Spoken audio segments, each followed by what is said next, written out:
Israel Iran जंग का दायरा मजीद वसी होता जा रहा है। ईरान से लेकर तल अबीब तक और इसके अलावा मशरिक़ वस्ता में सिर्फ और सिर्फ बारूद की बू इस वक्त महसूस की जा रही है। और इस बीच जल्दी से हम आपको बता दें कि किस तरह से ईरान लगातार अटैक कर रहा है। इस बीच चाहे सऊदी अरब में एक बार फिर से CIA हेडक्वार्टर को निशाना बनाया गया है, CIA के एक सेंटर पर ईरान की तरफ से निशाना बनाया गया है। एक बार फिर से दुबई को निशाना बनाया है ईरान ने, और इसी तरह से बहरीन में भी अटैक किया है ईरान ने। तो कुल मिलाकर लगातार हमलों का सिलसिला जारी है और ईरान की तरफ से लगातार हमले किए जा रहे हैं। इस बीच आपको बताते चलें कि रियाद में CIA का जो सेंटर है उसे निशाना बनाया गया है। आपको बताते चलें कि इससे पहले रियाद में अमेरिका की जो एम्बेसी थी उस एम्बेसी को ईरान ने निशाना बनाया था और एम्बेसी पर कई ड्रोन से एक साथ हमला किया गया था। और इस बीच खबर यह आ रही है कि बहरीन में काफी ज्यादा नुकसान हुआ है। बहरीन में बड़ा धमाका, दरअसल बड़ा अटैक ईरान की तरफ से किया गया है।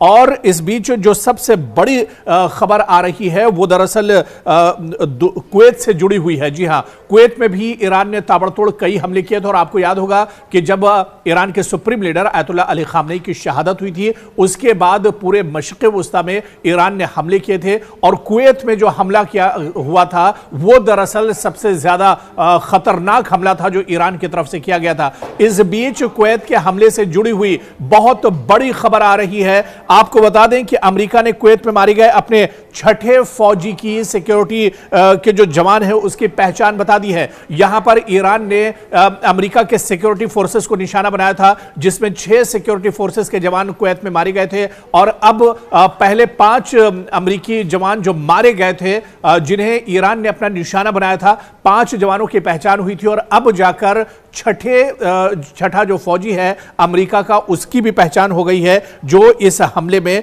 मारा गया है।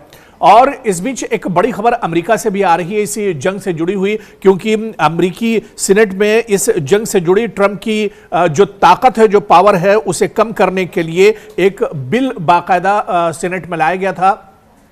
हालांकि यह बिल तो नहीं पास हो सका है, लेकिन इतना जरूर है अगर यह बिल पास हो जाता तो डोनाल्ड ट्रंप के लिए इस जंग के दरमियान यह बहुत बड़ा झटका होता। हालांकि यह भी माना जा रहा था कि अगर यह बिल पास भी हो जाता है तो कहीं ना कहीं डोनाल्ड ट्रंप एक तरह से इसे वीटो कर सकते थे, इसे रोक सकते थे। आखिरी जो साइन थे वो असल में अमेरिका के सदर को ही करने थे, यानी डोनाल्ड ट्रंप को करने थे। तो हालांकि सीनेट में यह बिल ना ही पास हो सका है। और आपको बताते चलें क्योंकि अमेरिका के अंदर भी एक नाराजगी है। अमेरिका में एक बहुत बड़ा तबका जो एक तरह से जंग के खिलाफ है। अमेरिका में जिस तरह से अमेरिका ने ईरान पर यह हमला किया है या इजराइल के साथ मुश्तरका ये कार्रवाई की है, इसको लेकर पूरे अमेरिका में एक नाराजगी दरअसल देखने को मिल रही है। और यही वजह है कि आनन फानन एक तरफ ईरान पर यह हमला किया गया अमेरिका और इजराइल की तरफ से, और दूसरी तरफ डोनाल्ड ट्रंप की पावर को लेकर सीनेट में बाकायदा एक बिल लाया गया था। हालांकि यह बिल पास नहीं हुआ है।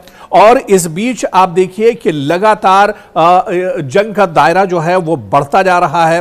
और आपको बताते चलें कि इस बीच जो बड़ी खबर आई है वो बहरीन से आई है। बहरीन में एक बार फिर से ईरान ने पूरी ताकत के साथ फिर हमला किया है। आपको याद होगा कि जंग के दूसरे दिन ईरान ने बहुत बड़ा हमला बहरीन पे किया था और पूरे मशरिक़ वस्ता में इसका असर देखने को मिला था। लेकिन एक बार फिर से बहरीन को टारगेट फिर ईरान ने किया है। जिस तरह से ईरान ने पहले से ही कहा था कि अगर ईरान पर हमला किया जाता तो फिर इसका खमियाजा दरअसल पूरे मशरिक़ वस्ता में भुगतना पड़ेगा। और कहीं ना कहीं अब इस जंग का जो फैलाव है ये कहीं ना कहीं पूरे मशरिक़ वस्ता तक पहुंच चुका है। और मशरिक़ वस्ता का कोई भी मुल्क इस वक्त ऐसा नहीं है जो इस जंग से एक तरह से अछूता रहा हो। और इस बीच इस जंग से जुड़ी हुई और भी कई बड़ी खबरें निकल कर सामने आ रही हैं। दरअसल आप देखिए कि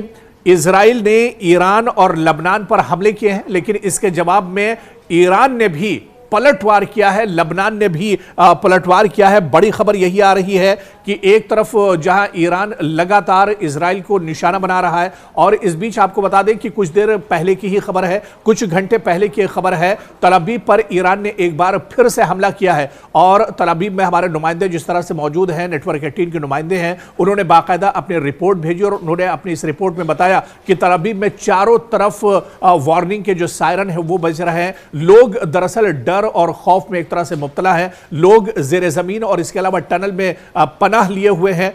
और दरअसल कल देर रात में भी कुछ ऐसा ही मंजर पूरे तल अवीव में देखने को मिला, जहां पर आसमान में कुछ आवाजें आनी शुरू हुई, गड़गड़ाहट शुरू हुई, और उसके बाद जो वार्निंग अलार्म है वो एक तरह से बजना शुरू हो गया। सायरन जो है वो पूरे तल अवीव में एक तरह से बजना शुरू हो गया। और उसके बाद लोग जो टनल्स बनी हुई हैं, जो सेफ रूम्स बने हुए हैं, उसमें एक तरह से पनाह लेने और छुपने पर एक तरह से मजबूर हो गए। तो कहीं ना कहीं जिस तरह से इजराइल और अमेरिका की तरफ से ईरान पर हमले हो रहे हैं, उसके जवाब में ईरान भी लगातार इजराइल को निशाना बना रहा है, या फिर मिडिल ईस्ट में जहां जहां अमेरिका की तंसीबात हैं, अमेरिका के सिक्योरिटी फोर्सेस के जवान हैं, उन्हें ईरान भी लगातार टारगेट कर रहा है।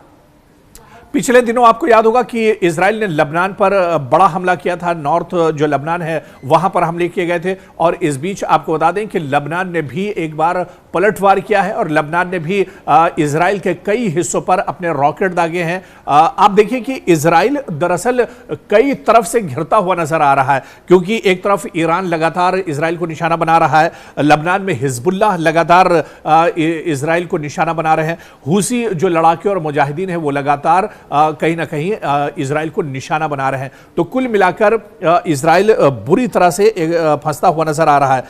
और अब ये देखिए जो बड़ी खबरें अभी तक निकल कर आई इस जंग से आई हैं, अमेरिका का ईरान में 2000 अहदाफ को निशाना बनाने का अमेरिका ने दावा किया है। हालांकि ये सिर्फ दावा है, इसमें सच्चाई या इसकी तस्दीक अभी नहीं हुई है।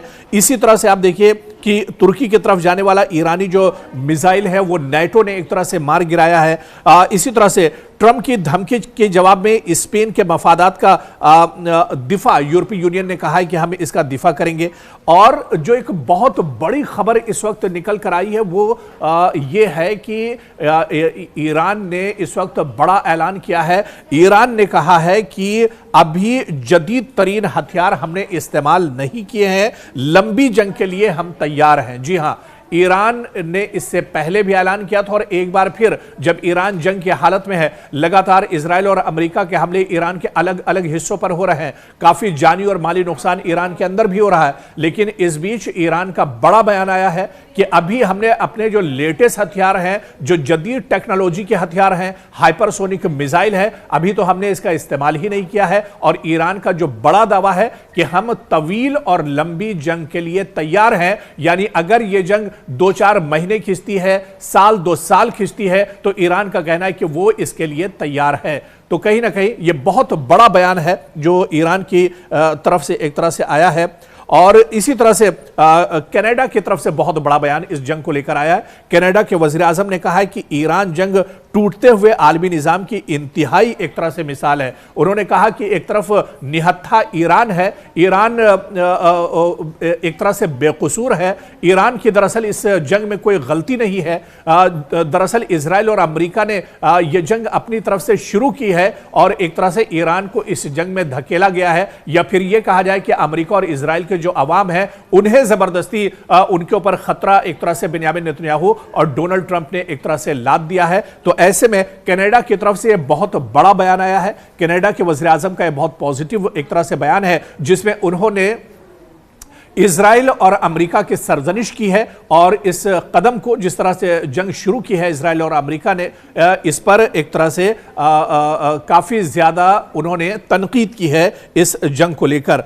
और इस बीच आप देखिए कि हिजबुल्लाह का बहुत बड़ा बयान आया है। जी हां, लबनान में हिजबुल्लाह का बयान आया कि उसने इजराइल एरोस्पेस इंडस्ट्रीज के हेडक्वार्टर पर ड्रोन से हमला किया है। जी हां, ये जो दरअसल दावा किया गया हिजबुल्लाह की तरफ से, यह दावा बहुत ही बड़ा है और ये बड़ी खबर इस वक्त है कि हिजबुल्लाह ने कहा है कि उसने इजराइल एरोस्पेस इंडस्ट्रीज के हेडक्वार्टर पर ड्रोन से हमला किया है, जिसमें काफी ज्यादा नुकसान एक तरह से, हालांकि शुरुआती तौर पर जो जानकारी मिल पा रही है उसमें कितना ज्यादा नुकसान हुआ है इसकी तो जानकारी नहीं है, लेकिन जिस नौइयत का यह हमला है ऐसे में यह जाहिर करता है कि जो पूरी इंडस्ट्री है एरोस्पेस की उसे बहुत बड़ा झटका इस वक्त एक तरह से लगा है।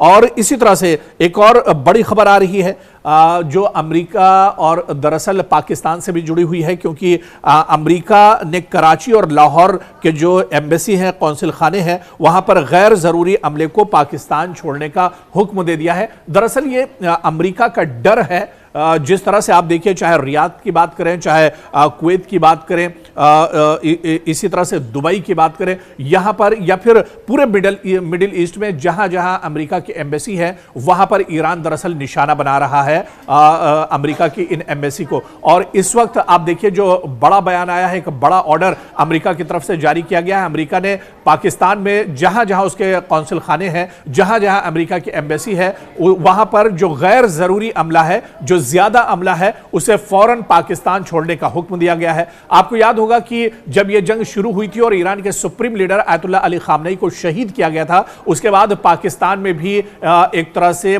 बड़े पैमाने पर एहतजाज किया गया था। पाकिस्तान में अमेरिकी कौंसिल खाने को निशाना बनाया गया था और अब अमेरिका ने एहतियाती तौर पर यह बड़ा कदम उठाया है, जिसे माहिरीन एक अमेरिका के बड़े डर के तौर पर एक तरह से देखते हैं। तो कुल मिलाकर जंग का दायरा वसी होता जा रहा है। जैसे जैसे वक्त गुजर रहा है वैसे वैसे ईरान भी पूरी मजबूती के साथ इस जंग में एक तरह से डट रहा है और पूरी मजबूती के साथ दुश्मन को एक तरह से जवाब दे रहा है। क्योंकि इस पूरी लड़ाई में अभी तक आप देखिए, क्योंकि जो बयान ताजा बयान ईरान की तरफ से आया है कि उसने तो अभी जंग पूरी तरह से शुरू भी नहीं की है, क्योंकि उसने अभी अपने लेटेस्ट हथियार का इस्तेमाल भी नहीं किया है। तो ऐसे में यह बयान दरअसल बहुत अहम हो जाता है। और अभी तक की आप जंग को आप देखिए तो ईरान दरअसल इस पूरी जंग में बहुत फूंक फूंक कर कदम रख रहा है, बल्कि जिस तरह से माहिरीन बताते हैं कि ईरान दरअसल अभी इजराइल और अमेरिका के जो डिफेंस सिस्टम है उसको नाकारा करने में लगा हुआ है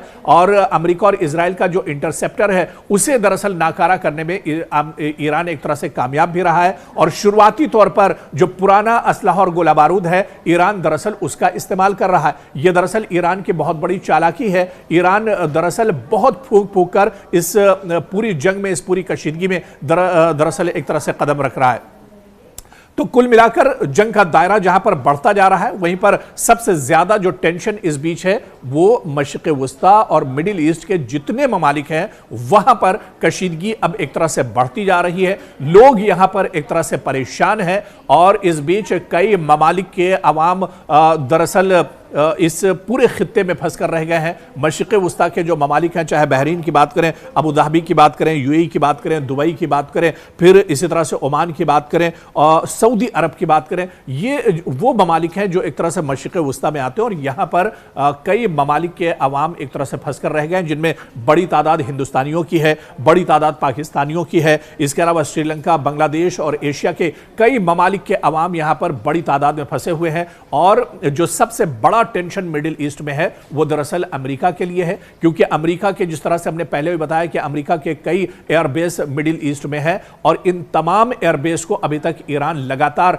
निशाना बना रहा है। ऐसा नहीं कि ईरान के supreme leader Ayatollah Ali Khamenei की शहादत के बाद सिर्फ ईरान ने एक बार अटैक किया हो, बल्कि ईरान रुक रुक कर मिडिल ईस्ट के जो ममालिक हैं, और ईरान ने एक बात और इसमें साफ की है कि वो अरब ममालिक को निशाना नहीं बना रहा है, बल्कि उसके हमले का जो मकसद है या उसका जो टारगेट है वो सिर्फ अमेरिका की तंसीबात है, अमेरिका के वो एयरबेस हैं जहां से अमेरिका अपनी नापाक हरकतों को अंजाम देता है। तो ऐसे में ये किसी मुस्लिम मुल्क पर हमले नहीं है, ये किसी अरब मुल्क पर हमले नहीं है, बल्कि सीधे सीधे जहां अमेरिका की एम्बेसी है, जहां अमेरिका की तंसीबात है, जहां अमेरिका के एयरबेस है या इजराइल के जो इत्तेहादी ममालिक हैं, दरअसल उन्हें एक तरह से टारगेट किया जा रहा है। और उन्हीं को तबाह बर्बाद करने के लिए ये हमले लगातार ईरान की तरफ से किए जा रहे हैं। तो मशरिक़ वुस्ता में कहीं ना कहीं अमेरिका एक तरह से घिरता हुआ नजर आ रहा है और जिस मजबूती के साथ ईरान इस जंग को लड़ रहा है, ऐसे में अमेरिका अब इस जंग के बीच में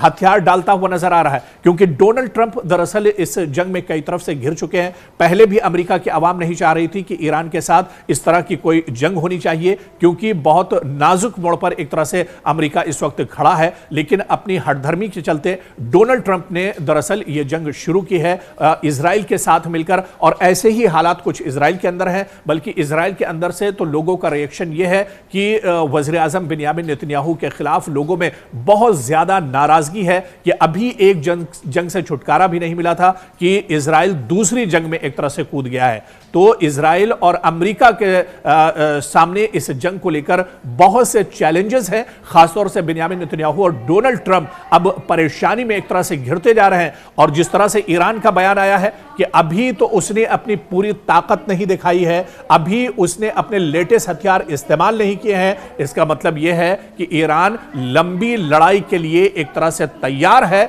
और एक मजबूत हिकमत अमली के साथ पूरे मशरिक़ वुस्ता में ईरान से लेकर इजराइल तक ईरान ये पूरी लड़ाई एक तरह से पूरी मजबूती के साथ और पूरी हिकमत अमली के साथ ये जंग लड़ रहा है।